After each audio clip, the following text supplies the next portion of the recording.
நடிகர்களுடைய சம்பளம் குறைப்பு தொடர்ந்து இந்த ஓடிடி இத்தனை வாரங்களுக்கு பிறகு வெளியாகும்.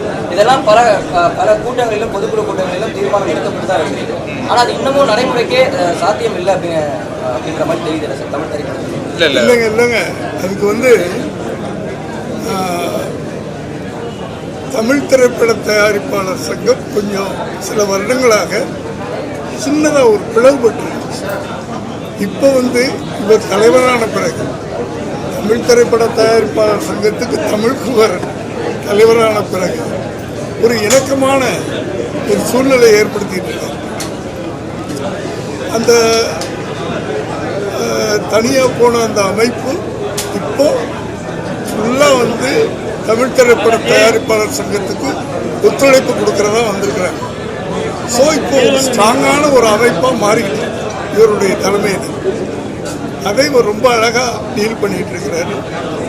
அதனால தான் பல இவர் வந்த உடனே 2வது நாளே 3வது நாளும் இன்சூரன்ஸ் எல்லாருக்கும் இவ்வளவுக்கும் நிதி நிலைமை ரொம்ப மோசமாக இருந்த அந்த காலகட்டத்தில் கூட இதை சமாளித்து பண்ணியிருக்காரு. அப்படி பல விஷயங்கள் இவர் மேலே ஒரு நம்பிக்கை இருக்குது.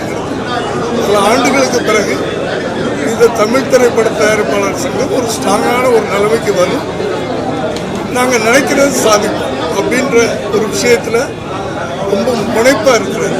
இதுக்கு முன்னாடி நிர்வாகிகளுடைய செயல்பாடுகள் சரிவர இல்லை அப்படின்னு அப்படி நீ எப்பவுமே இப்படி குறுக்க கேள்வி கேட்டால் பதில் சொல்ல முடியாது தம்பி. நல்லதை நினைச்சு நம்ம போய்கிட்டு இருக்கிறோம். நல்லது பண்ணுவோம் அப்படின்னு சொல்லும்போது நீ பின்னாடி ஏன் போற? குறுக்க பற்றியா கேள்வி கேட்காது, புரியுதா? நல்லது பண்ண போறோம் நாங்க. இப்ப நடிகர்களோட இணக்கமா உட்காந்து பேசுவோம். அவங்களும் தயாரிப்பாளர்களை தூக்கி எறிகிறவங்க. தயாரிப்பாளர்கள் நல்ல மரியாதை உள்ளவங்க தான் நடிகர்கள் இல்லையா? நடிகர் இல்லாமல் தயாரிப்பாளர்கள், தயாரிப்பாளர் இல்லாமல் நடிகர் இல்லை. உட்கார்ந்து பேசும்போது ஒரு இணக்கமான சூழ்நிலை உருவாகும். ஏன்னா என்னைக்கும் ஒரு நாள் சினிமா ஆரம்பிச்சது, இன்னைக்கு சினிமா நல்லா இல்லை. ஸோ எல்லாரும் சேர்ந்து டிராவல் பண்ணுவோம் அப்படின்றதால எங்க கோரிக்கை. அதை எப்படி அவங்க இது பண்ணுவாங்க? இப்ப அவர் சொன்னாரு நடிகர்கள் சம்பவத்தை குறைக்க போறீங்களான்னு கேட்கிறாரு. இல்லை, அது குறைக்கிறது இல்லை. 2 பேரும் சேர்ந்து படங்கள் பண்ணுவோம்.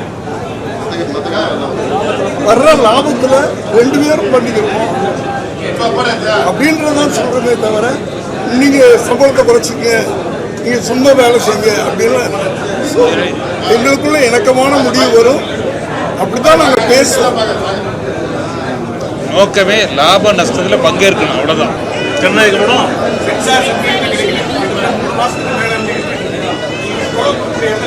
அவர் இப்போதானே இப்போதான் வந்திருக்கிறாங்க. முதல்ல இந்த புதுசாக வெற்றி பெற்ற இந்த நிர்வாகத்துக்கு என்னுடைய வாழ்த்துக்கள். நான் பாராளுமன்ற உறுப்பினர் ஆன பிறகு இந்த தமிழ் திரைப்பட தயாரிப்பு சங்கத்தில் நானும் கிட்டத்தட்ட 27 வருஷமாக உறுப்பினராக இருக்கேன். மூத்த உறுப்பினர் முறையில் கண்டிப்பாக தமிழ் திரைப்பட சங்கத்துக்கு என்னுடைய ஒத்துழைப்பு கண்டிப்பாக இருக்கும்.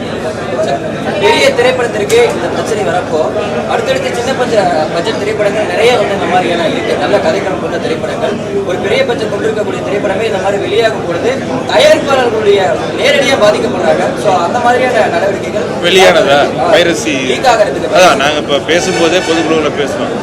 படம் ரிலீஸ் ஆன பின்னாடி பைரசி போகிறேன். இப்போ ரிலீஸ் ஆகாத படத்துக்கு ஒரு சிலர் பண்ணது, இப்போ எடிட்டரு அவங்க அசிஸ்டன்ட் பண்ணியிருக்குன்னு சொல்கிறாங்க. அது கண்டுபிடிச்சாச்சு, உடனே நீக்கம் பண்ணியிருக்கு. இதை பாதிக்கிறது தயாரிப்பாளர் தான். சட்டப்படி நடவடிக்கை அதுதான் இப்போ போயிட்டு